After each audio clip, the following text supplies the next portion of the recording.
Tabi-tabi, ayan. Dito ako. Ang ganda, 'di ba?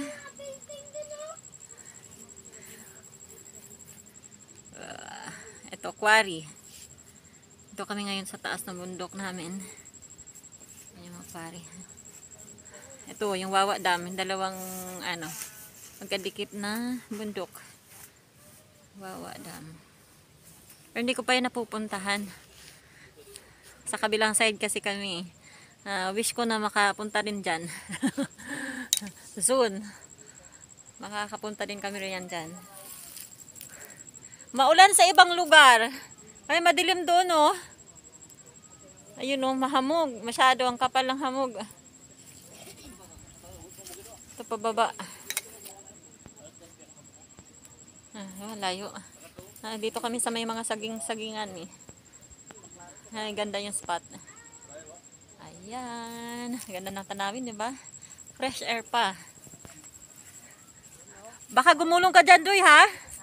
Baka gumulong ka dyan. Magandang, ba? Spot dyan. Klaro daw dito sa kabila. Wow. Ayun pala, eh.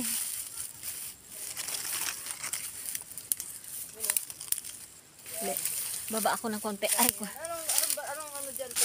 Montalban. Montalban na, baryo ng Montalban. Hindi, bayan ng Montalban. Oo.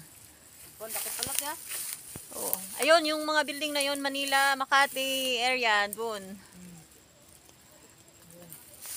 Kaso lang hindi masyadong halata yung building kasi mahamog. Umuulan sa ibang ano eh. Ibang lugar, ayun o, ang lakas ng hamog o. Ang kapal. Yung ano nga din oh, hindi maklaro yung ano eh, Hindi maklaro yung mga ibang lugar dahil masyadong makapal yung hamog. Building na malalaki. Ano ba? Yun pala yung ano. Yung panot doon banda. Yun yung dalawa to yung anong tawag na bukid na yun, yung dalawa. Wawa Dam? Oh. Dam pala yan? Oh, dam.